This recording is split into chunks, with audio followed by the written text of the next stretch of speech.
bangga banget ya punya mobil JDM. Ya ini, kayak ini salah satunya, yaitu Honda Stepwagon e-HEV.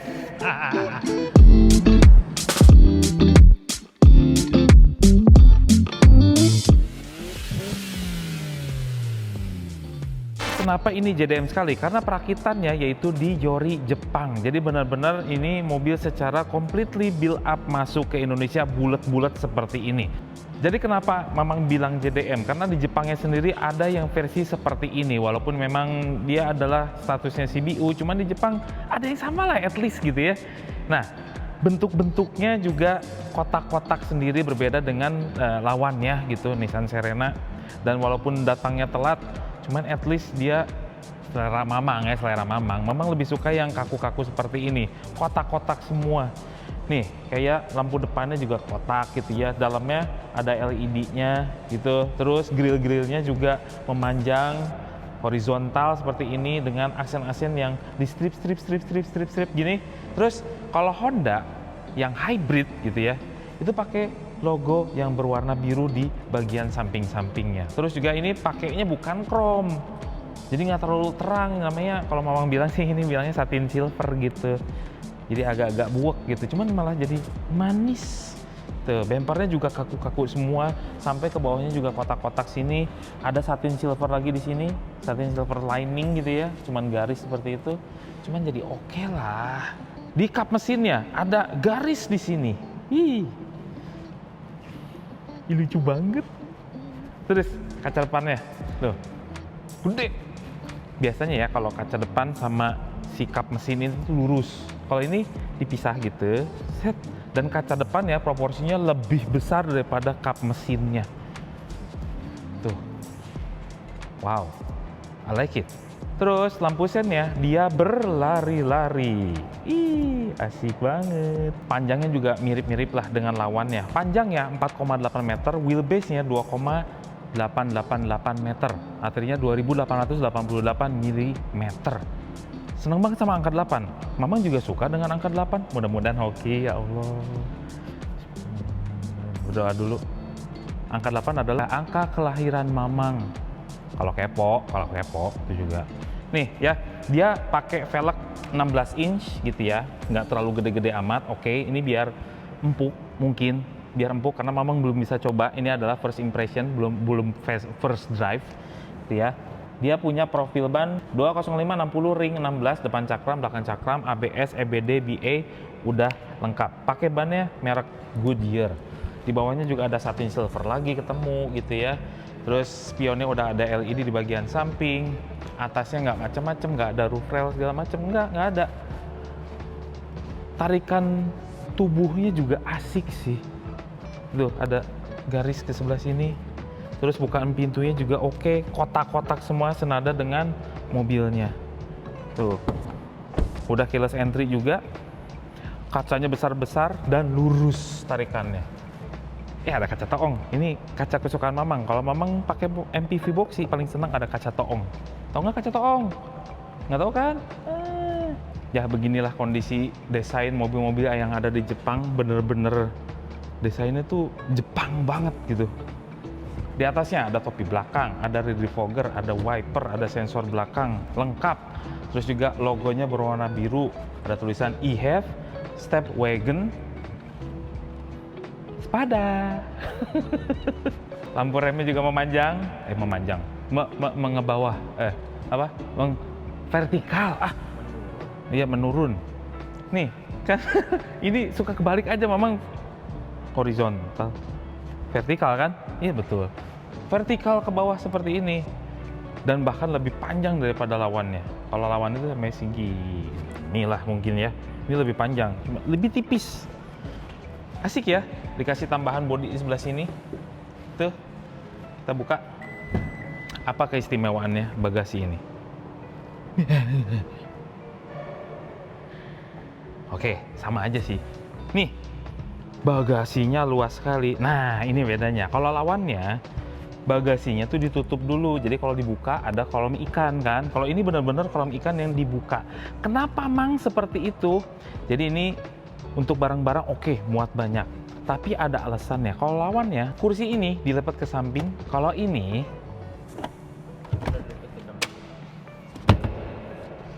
rata lantai. Tuh, ini jadi flat floor, bener-bener flat floor. Kalau mau bawa pot, mau bawa barang kulkas kayak yang 2 pintu yang kecil gitu, yang mini, bisa masuk di sini. Kalau maksa itu juga bawa kulkas, ngapain juga bawa kulkas ya. Cuman at least lihat ruangannya lega sekali, dan sistem pelipatannya tuh nggak bikin ribet sama sekali gitu. Nggak usah diikat-ikat gitu. Tuh, emang gitu doang. Oh, aku tahu. Mana? Tuh, bagasinya jadi besar sekali. Oke, ini power back door ya. Masa mobil ginian nggak ada power back door? Kita cobain di row ketiga. Iya, nggak bunyi.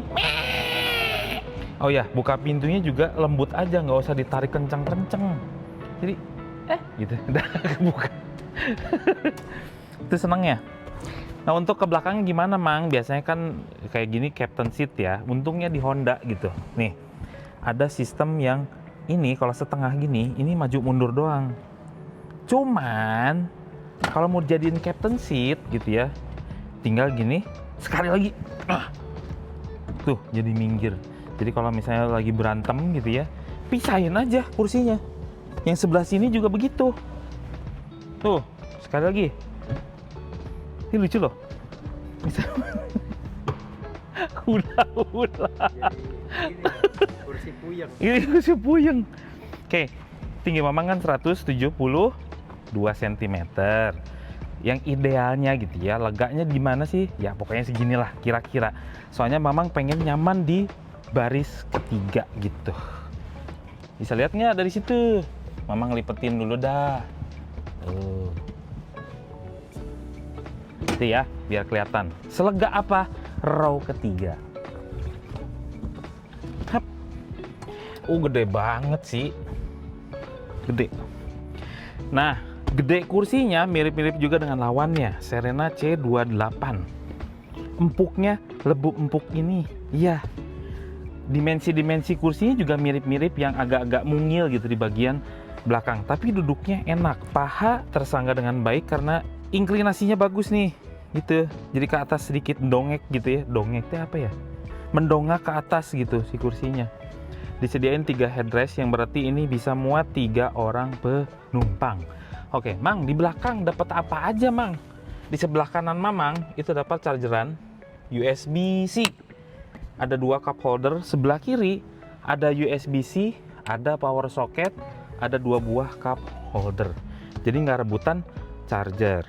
Nah, di belakang sini dikasih AC juga nih, dikasih ventilasi AC satu-satu gitu ya, kanan kiri, yang depan juga iya, ada pegangan tangan juga. Di sini juga ada pengungkit. Apa sih, Mamang penasaran ya? Tuh, oh ini buat mundurin, majuinnya dari belakang. Jadi kalau di Serena itu kan ditendang ya, ada yang apa namanya, pengungkit di sini. Kalau ini pakai tangan, mengungkit masalah. Nah, sekarang Mamang pengen coba di baris kedua. Baris kedua ya, dengan posisi ideal. Di belakang tuh lega banget posisi lututnya. Sedangkan kalau misalnya kita dimundurin paling belakang. Oh segini. Di belakang masih enak nggak ya? Mamang penasaran aja gitu. Ya oke, untuk anak-anak sih oke. Tapi udah mentok nih lutut Mamang. Ini paling mundur sekali. Ini paling mundur banget posisinya. Kalau misalnya ideal sih gimana tadi? Segini. Oke. Dah, senangnya ya. Tuas pengungkitnya cuma satu, nggak kayak di Serena itu ada yang 2 gitu ya. Satu untuk maju mundur, satu untuk kiri kanan gitu ya. Kalau ini jadi satu gitu. Itu praktisnya. Terus dapat hand rest di kiri dan di kanan. Ini nggak pelit nih dikasihnya handrestnya. Tidak menggunakan pintu sebagai alasan untuk handrest di pintu gitu. Di row kedua dapat apa aja, Mang? Dapat lampu, dapat kekuasaan untuk double blower belakang. Ini triple blower belakang nih gitu. Dapat temperaturnya juga. Ada mode AC-nya, semburannya sampai ke bawah juga ada tuh. Ada auto AC gitu ya, sama on off-nya. Dapat keistimewaan itu. Kursinya Nih ya, ada kulit-kulitan, terus juga ada fabric di bagian tengah. Kursinya lebih lebar daripada Nissan Serena. Nissan Serena itu agak-agak sempit mungil gitu loh, kalau ini lebih gede. Jadi didudukinnya juga lebih enak. Dan you know what?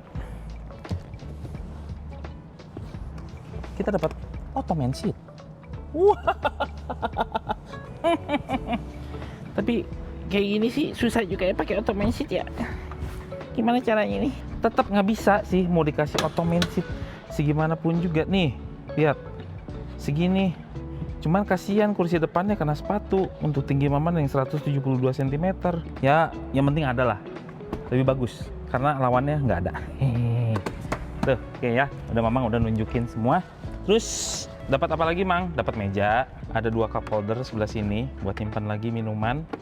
Terus juga dapat chargeran nih, USB-C kanan sama kiri, jadi nggak usah rebutan. Terus ini ada tombol close on open door, ada ventilasi AC, ada tempat penyimpanan HP di sebelah sini. Ini ada nggak sih? Oh, nggak ada kantong kursinya, tapi di sebelah driver ada kursi penumpang belakang ini. Terus di pintu sini ada tempat nyimpen nggak? Ada nih, ada bottle holder nih 1 biji, ada power window, ada ngunci. Terus juga ada privacy. Sah. Keren. Terus ada detail-detail kayak kalau kita buka pintu kayak gini gitu ya. Tuh ada lampu yang ada di bawah pintu ini yang nerangin ke jalan sekaligus nerangin pathway kita untuk masuk ke dalam. Itu detail yang keren. Ini nih, tar dulu, tunggu di situ. Pintu ini tuh nggak usah keras-keras untuk diungkit gitu ya. Penuh kelembutan aja kalau step wagon. Akhirnya di baris depan. Udah berapa kali ya Mamang nge-review 3 baris mulu. Capek loh. Banyak banget fiturnya, tapi kalau ini sih cukup sederhana. Mirip juga dengan lawannya. Oke ya, kenapa Mamang sandingkan dengan Serena? Karena memang itu yang paling pantas gitu, sama-sama CBU, sama-sama Jepang juga. Mungkin harganya mirip-mirip ntar. Sama-sama hybrid juga lagi. Foxy belum hybrid. Iya. Tapi dia selalu begitu. Terakhir tapi paling laku, sebel. Tapi nggak tahu juga ya kalau Honda ya. Nggak tahu. Karena Mamang aja suka desainnya. Kuncinya Mamang liatin ya. Kuncinya tuh kayak gini. Tuh. Kenapa ya sekarang tuh ya kunci mobilnya mirip-mirip, susah loh dibedainnya. Sini ada tulisan apa namanya? Bukan lah, step wagon. Gitu tulisannya. Tapi kalau kayak gitu sih gampang banget dikecuri ya. Dah, kuncinya taruh di sini, ada tempat penyimpanan lagi. Mamang bahas dashboardnya dulu. Empuk-empuk di atasnya. Empuk-empuknya zaman sekarang tuh gitu ya, kayak bahan-bahan setir gitu ya, poliuretan kayak gitu. Empuk sih gitu. Terus juga di sini ada entertainment dan terpisah. Biasanya kan kalau mobil sekarang tuh disatuin gitu ya. Si monitornya sama instrumen cluster sama head unit tuh disatuin, tapi ini masih terpisah. Mamang lihat juga ya. Wih, keren. Ini seperti indikator Honda pada umumnya yang baru-baru. Di sini adalah head unitnya. Head unitnya kecil, 8 inch saja, cuman ya cukup jelas terbaca lah kalau misalnya Mamang lagi nyetir nih. Ada tulisan apa? Masih terbaca dengan bagus. Sini juga fiturnya itu nggak ada nyambung-nyambungnya dengan MID mobil. Biasanya suka ada yang disatuin kan. Kalau ini nggak, ini terpisah. Jadi ini adalah head unit untuk entertainment, yang ini adalah MID. Oke, di sini ada radionya, ada AM, ada Apple CarPlay, Android Auto, tapi wired gitu ya. Ada phone, ada Bluetooth audio, ada setting. Settingnya apa aja, Mang? Simple, ada sound, volume and beeps, Bluetooth device, rear camera, and others gitu ya. Othersnya apa aja nih? Oh, gitu aja tuh. Simple, nggak usah pusing makainya. Dah gitu ya. Home button. Dah, nggak bisa download YouTube gitu atau apa gitu. Download 3GP gitu. Terus desain dashboardnya juga, walaupun ini mengkotak-kotak, Mamang suka banget karena interaktif ya. Kalau Honda itu dibuat bertingkat-tingkat seperti ini, enak untuk nyimpen-nyimpen, bahkan ada tempat yang tersembunyi seperti ini. ada cup holder di depan AC-nya, terus juga di sini ada tempat penyimpanan lagi. Terus kisi AC-nya udah model-model retro futuristik gitu ya. Retronya kenapa, Mang? Ini kayak ada honeycomb kayak gini, sarang lebah. Dulu juga di mobil-mobil zaman dulu kayak gini, ada jaring-jaring seperti ini, gitu ya. Tombol hazardnya dimuliakan sekali di tengah seperti ini, gampang kelihatan dan satu-satunya tombol di sini. Kadang-kadang memang terlalu banyak tombol, hazardnya jadi saru. You know saru? Menjadi semu. Tuh, menyamar dia. Jadi kayak ini nyatu semua, jadi aduh, mana hazardnya? Ini sendiri. Bagus. Terus panel AC-nya juga gampang untuk dikenali gitu ya. Di sini adalah temperaturnya, dual zone, fan-nya di sebelah sini gampang dikenali. Ada ionnya juga dan ada real time bagaimana kualitas udara yang ada di dalam kabin. Nih, PM 2,5 itu berada di posisi yang kuning gitu, sampai merah itu jelek gitu. Kuning nih. Di sini kuning. Padahal di ruangan tertutup. Jadi ada ion AC-nya juga. Jadi kalau kita tutup pintunya, terus AC-nya mengklirkan atau mensterilkan udara. Begitu ya. Terus ini ada real control, yang artinya ini untuk mengontrol AC belakang tanpa harus begini-gini nih. Kan jauh ya, gimana caranya? Ada di sini. Gitu. Oke, ini sama juga dengan Serena gitu ya, yang transmisinya itu cuma ditekan-tekan aja, cuman ini lebih interaktif. Memang lebih senang tombol-tombol fisik yang bener-bener neken banget gitu. Nih, dimuliakan tombol D-nya gitu ya, tombol P-nya jelas ada merahnya. Terus kalau misalnya nih kita nyalain ya, nah nyala nih, karena ini adalah hybrid, jadi bukan mesin bensinnya duluan yang nyala. P, kamu pengen coba R, tuh. Dia ada lampunya juga nih, ke N, ada posisinya di sini lampunya. Jadi bukan di angkanya atau hurufnya gitu, atau posisi D. Tuh, lucu banget ya. Lebih senang ini deh, Mama. Beliin dong. Satu aja.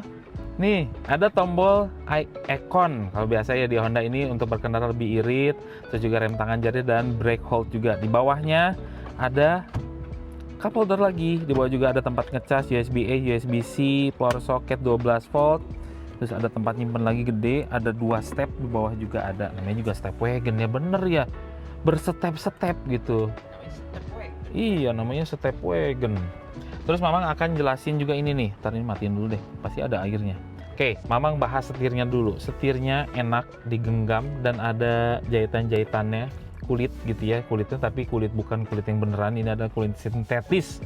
Tombol-tombolnya ada tombol kesenangan nih. Sebelah kanan adalah untuk urusan ADAS. ADAS-nya udah lengkap sampai lane keeping assist, sampai adaptive cruise control dari kilometer 0 km per jam. Jadi ada lane following, bukan lane following, ada following assist-nya juga gitu ya. Lengkap. Sebelah kirinya adalah untuk urusan entertainment, volume, next previous tracks, sama customized display. Sini. Nih, digulir dulu ke bawah. Baru ininya berubah-berubah tuh. Ada customized display, ada phone, ada FM, ada AM, ada Bluetooth, terus customized display.